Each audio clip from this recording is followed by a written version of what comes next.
खत्म नहीं हुआ इजराइल और ईरान के बीच में युद्ध। अमेरिका के सीज फायर के ऐलान को खामेनेई ने ठुकरा दिया है।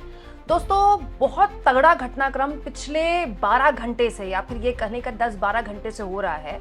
कल रात दुनिया तब हैरान रह गई जब ये पता चला कि अमेरिका पर हमला कर दिया ईरान ने, जिसकी कल्पना किसी ने की नहीं थी। ईरान ने वो करके दिखा दिया। दुनिया के सबसे ताकतवर मुल्क के एयरबेस को निशाना बनाने की जुर्रत अगर ईरान ने की, तो हर कोई इस बात को लेकर हैरान था कि ईरान क्या इसके नतीजों के लिए तैयार था। लेकिन ईरान ने ठान ली थी दोस्तों कि बात जब उसके आत्मविश्वास और आत्मसम्मान की हो तो वो किसी भी हाल में खुद पर हमला बर्दाश्त नहीं करेगा। अचानक से कल खबर आई कि अमेरिका का दोहा में एक एयरबेस है, बहुत ही प्रमुख एयरबेस है अमेरिका का ये, और ये बेसिकली जो मिडिल ईस्ट का सबसे इंपॉर्टेंट एयरबेस माना जाता है। यहाँ पर 8000 अमेरिकी सैनिक हमेशा तैनात रहते हैं। यहाँ पर ईरान ने अपनी मिसाइलें दागनी शुरू कर दी। हालांकि अमेरिका की तरफ से बाद में कहा गया कि हमने सब इंटरसेप्ट कर ली थी और एक को केवल हमने गिरने दिया, लेकिन ये अपने आप में बहुत बड़ा हमला था दोस्तों। अब स्थितियां ये हो गई कि इस हमले के बाद लोग इस बात को लेकर डरने लगे कि अब ये मामला आगे बढ़ने को हो गया। मतलब अमेरिका पर ईरान ने हमला कर दिया, ये अमेरिका पर हमला माना जाएगा, ये कतर पर हमला नहीं माना जाएगा, क्योंकि कतर के उस एयरबेस पर हमला किया गया जो अमेरिका का है। क्योंकि अमेरिका तो बहुत दूर है ईरान से, तो अमेरिका पर कोई मिसाइल तो ईरान दाग नहीं सकता, तो उसने उस ठिकाने को निशाना बनाया जो अमेरिका के लिए इंपॉर्टेंट था। लेकिन अचानक से घटनाक्रम फिर बदला और ट्रंप ने उसके बाद सीज फायर का ऐलान कर दिया। सीज फायर के ऐलान करने के लिए मशहूर ट्रंप एक बार फिर सामने आए। उन्होंने कहा Israel is great, Iran is great, God bless Israel, God bless Iran, God bless America, God bless world. और उन्होंने कह दिया कि जो 12 दिन युद्ध चला है ये अब समाप्ति पर है और हम सीज फायर का ऐलान करते हैं। और दोनों ही देश मेरे पास आए। सिलसिलेवार तरीके से कई ट्वीट्स उन्होंने किए और कई पोस्ट किए। उन्होंने कहा कि दोनों देश उनके पास आए, इजराइल भी उनके पास आया, ईरान भी उनके पास आया, और उन्होंने कहा कि हम युद्ध विराम चाहते हैं। और उसके बाद दोनों देशों में सहमति बनी है और अब युद्ध विराम की ओर दोनों देश बढ़ रहे हैं। लेकिन उसके बाद फिर ट्विस्ट आया कहानी में, और ट्विस्ट ये कि ईरान के विदेश मंत्री की तरफ से 2 पोस्ट आए। पहले ईरान की विदेश मंत्री ने साफ मना कर दिया कि सीज फायर के बारे में कोई अभी फाइनल फैसला नहीं लिया गया है।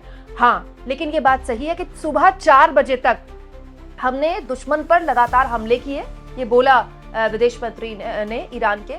और 4 बजे तक का एक तरह से उन्होंने जो जिस तरह से बात लिखी, ऐसा लग रहा था कि अब ईरान चाहता है कि अब मामले को वो भी अपनी तरफ से खत्म करे। हालांकि यहाँ पर ईरान के विदेश मंत्री ने यह भी कह दिया कि इजराइल अगर हमले रोकता है तो हम भी हमले रोकने के लिए तैयार हैं। मतलब ईरान ने गेंद जो है इजराइल के कोर्ट में डाल दी कि आप हमले पहले रोकिए। हालांकि बाद में ईरान के विदेश मंत्री की तरफ से जिस तरह का ट्वीट आया, उन्होंने आर्म्ड फोर्सेस को, अपने देश की आर्म्ड फोर्सेस को ग्रेटिट्यूड पे किया, थैंक यू बोला, तो ऐसा लगा कि मानो दोनों देशों के बीच सहमति बन गई है सीज फायर को लेकर।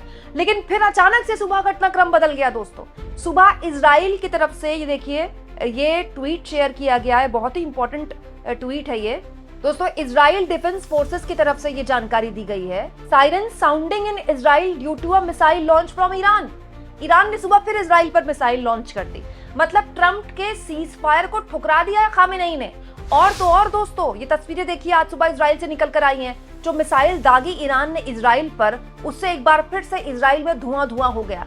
मतलब आप कह सकते हैं कि रात तक, देर सुबह कह लीजिए, रात कह लीजिए, सुबह 4 बजे तक ट्रंप जिस सीज फायर का ऐलान कर रहे थे, सुबह पौ फटते फटते उस सीज फायर की धज्जियां उड़ गई और धज्जियां उड़ा दी ईरान ने। ईरान ने कह दिया कि अभी वो शांत होने वालों में से नहीं है, वो हमले जारी रखेगा। और खुद इजरायली डिफेंस फोर्सेस की तरफ से ये कहा जा रहा है कि उन पर मिसाइल लॉन्च किए गए हैं और तस्वीरें भी उसके बाद वहां से आने लगी। दोस्तों, ईरान के सुप्रीम लीडर की तरफ से ये बहुत ही आप कह सकते हैं एग्रेसिव, बहुत ही एक तरह से गुस्से से भरा हुआ पोस्ट आप इसे कह सकते हैं। खामेनेई की तरफ से ये पोस्ट शेयर किया गया जिसमें अमेरिका का जो झंडा है जलते हुए दिखाया गया है। फारसी में खामेनेई ने यहाँ पर बाकायदा देखिए पूरा पोस्ट लिखा है, अमेरिका का झंडा यहाँ पर दिखाई दे रहा है और वो कहते हैं, हमने किसी को नुकसान नहीं पहुंचाया और हम किसी भी परिस्थिति में किसी से भी कोई उत्पीड़न स्वीकार नहीं करेंगे। हम किसी के उत्पीड़न के आगे नहीं झुकेंगे। यही ईरानी राष्ट्र का लॉजिक है। फारसी में सुप्रीम लीडर खामेनेई लिखते हैं और ये अपने आप में साफ मैसेज था खामेनेई की तरफ से, जो उन्होंने एक दिन पहले इजराइल को दिया। इजराइल के लिए भी उन्होंने ऐसा ही पोस्ट किया था। कंकाल और खोपड़ी वाला। लेकिन अब तो खामेनेई जिस तरह से ट्रम्प को जवाब दे रहे थे, एक तरफ ट्रम्प सीज़फायर का ऐलान कर रहे थे, एक तरफ खामेनेई अमेरिका का झंडा जला रहे थे। ये सब कुछ क्या बताता है दोस्तों? ये पिछले जो 10 घंटे का पूरा घटनाक्रम हुआ है, मैं आपको आसान भाषा में अब सब कुछ बताती हूँ। दोस्तों, ईरान के ये बात समझ में आ गई है कि ना तो इजराइल और ना ही अमेरिका पर फिलहाल वो भरोसा कर सकता है, क्योंकि दोनों ही देशों ने उसका भरोसा तोड़ा है। ईरान और अमेरिका की तो बातचीत चल ही रही थी, छठे दौर की बातचीत हो गई थी। ईरान बिल्कुल भी इजराइल के हमले के लिए तैयार नहीं था, लेकिन अमेरिका और इजराइल ने उसे ब्लफ किया। अमेरिका उसको बातचीत के टेबल पर इन्वॉल्व कर रहा था और उधर बिना बताए, बिना किसी पूर्वानुमान के और बिना किसी माहौल के इजराइल ने ईरान पर हमला कर दिया। ये जो 12 दिन पहले हमला किया गया वो इजराइल की तरफ से किया गया, और यही वजह है कि ताबड़तोड़ इजराइल के न्यूक्लियर वैज्ञानिकों को मार दिया इजराइल ने, उसके सेना के प्रमुख जनरल्स को मार दिया, क्योंकि कोई भी तैयार नहीं था ईरान में इस बात को लेकर। क्योंकि ईरान को ये लग रहा था बातचीत तो चल ही रही है, जब बातचीत छठे राउंड तक पहुंच गई है तो हमले का औचित्य क्या है। इसीलिए ईरान को 1 से 2 दिन का वक्त लग गया जवाब देने में। लेकिन उसके बाद ईरान के बाद में समझ में आ गई कि अब अमेरिका और इजराइल पर किसी भी हाल भरोसा नहीं किया जा सकता। फिर ट्रंप ने कहा कि मुझे 2 हफ्ते का वक्त चाहिए, ईरान पर हमला करना है कि नहीं करना है, और 2 हफ्ते छोड़िए 2 दिन के अंदर उन्होंने ईरान के न्यूक्लियर ठिकानों पर बमबारी कर दी। यहाँ पर आप कह सकते हैं फिर अमेरिका ने ईरान का विश्वास तोड़ा। तो ईरान इस समय ट्रस्ट डेफिसिट में है, और ये बहुत लाजमी है दोस्तों। एक देश के तौर पर अमेरिका की बहुत बड़ी साख हुआ करती थी। अमेरिका अगर 2 देशों के बीच सीज फायर के लिए आता था, बातचीत के लिए आता था, तो बहुत बड़ी बात हुआ करती थी। लेकिन ट्रंप ने उसका मजाक बनाकर रख दिया है, और एक्चुअली में उस मजाक का जवाब ईरान के सुप्रीम लीडर खामेनेई ने दिया है। इसमें कोई दो राय नहीं है दोस्तों कि खामेनेई ने एक बार फिर साबित कर दिया कि आखिर क्यों वो ईरान की सत्ता में 40 साल से काबिज है। खामेनेई ने न केवल इस सीज फायर की धज्जियां उड़ा दी, बल्कि ये भी साफ कर दिया कि वो सीज फायर जब करेंगे अपनी शर्तों पर करेंगे। आज सुबह अगर इजराइल पर फिर मिसाइलें दागी गई हैं ईरान की तरफ से, तो इसका 2 मैसेज है। एक दोस्तों, अमेरिका ने ईरान पर जितने मिसाइल गिराए, जितने बम गिराए, ईरान की तरफ से ये बयान आया कि जितने बम अमेरिका ने हम पर गिराए, उतने ही बम हमने कतर के दोहा में जो उसका बेस था वहां गिराए।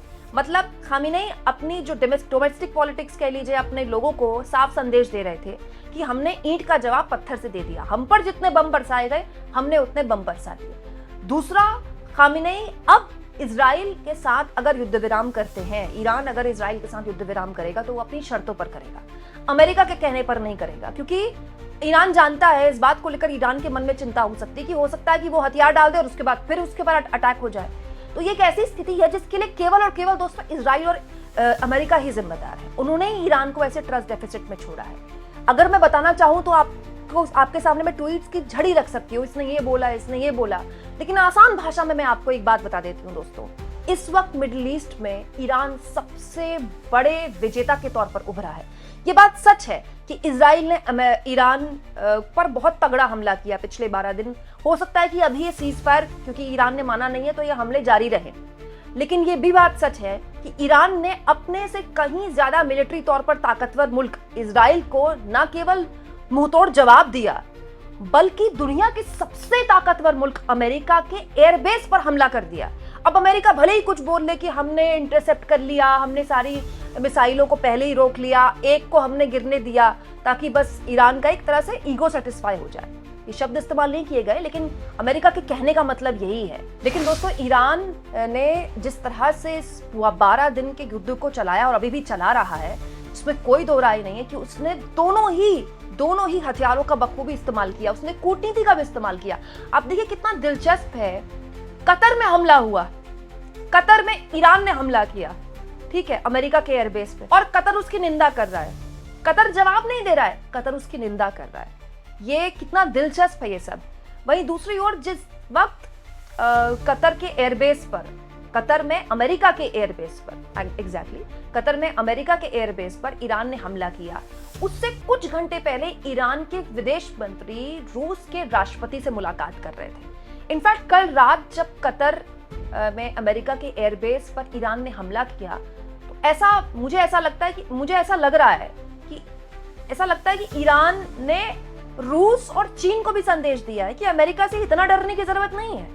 ये बहुत बड़ी बात है दोस्तों। ईरान की मिलिट्री ताकत अमेरिका के तो आगे कुछ भी नहीं है। दुनिया का सबसे बड़ा ताकतवर मुल्क है, दुनिया का सबसे बड़ा मिलिट्री साजो सामान है अमेरिका के पास। अमेरिका से किसी की कोई तुलना नहीं है, ना चीन की ना रूस की।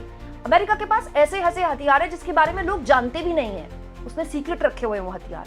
लेकिन ऐसे देश के मिलिट्री एयरबेस पर हमला कर देना ये बताता है कि ईरान ने जिस हौसले के साथ लड़ाई लड़ी है, मतलब इतनी ताकत तो उसके पास थी भी नहीं। अपनी जितनी ताकत ईरान के पास है उससे 10 गुना ताकत के साथ ईरान ने लड़ाई लड़ी है। और ये ईरान को मिडिल ईस्ट का सबसे बड़ा, मतलब आप कह सकते हैं सबसे ताकतवर और सबसे मजबूत मुल्क बना देगा। उसने एक बार फिर साबित किया कि मिडिल ईस्ट में आर्थिक तौर पर आप कितने भी प्रतिबंध उस पर लगाए जा सकते हैं, लेकिन जब वो लड़ने पर आता है, उसने आज से पहले भी कई दशकों में बार बार जो उस पर युद्ध थोपेगा या फिर जो उसने युद्ध लड़े, लंबी लड़ाइयों का सूरमा माना जाता है ईरान। लंबी लड़ाइयों के लिए वो अभ्यस्त है, 12 दिन की लड़ाई कुछ भी नहीं है उसके लिए। लेकिन पहले अमेरिका के एयरबेस पर हमला करना, फिर ये कहना कि जितने बम अमेरिका ने गिराए उतने ही बम हमने गिराए, और आज सुबह उसके बाद फिर अमेरिका के सीज फायर के ऑफर को लात मार के इजराइल पर मिसाइल गिरा देना। मतलब ये कि खामेनेई और ईरान ये तय कर चुका है कि सीज फायर होगा तो अपनी शर्तों पर होगा, अमेरिका के कहने पर नहीं होगा। ये बहुत बड़ी जीत है ईरान की, बहुत बड़ी बात है। आप इस मुद्दे पर क्या सोचते हैं कमेंट बॉक्स में जरूर लिखें, और जितना हो सके दोस्तों चैनल को शेयर करें, सब्सक्राइब करें, और थैंक्स और ज्वाइन, ये 2 ऑप्शन है जिसके जरिए आर्थिक तौर पर भी अगर आप चाहें तो चैनल की हाथ मजबूत कर सकते हैं।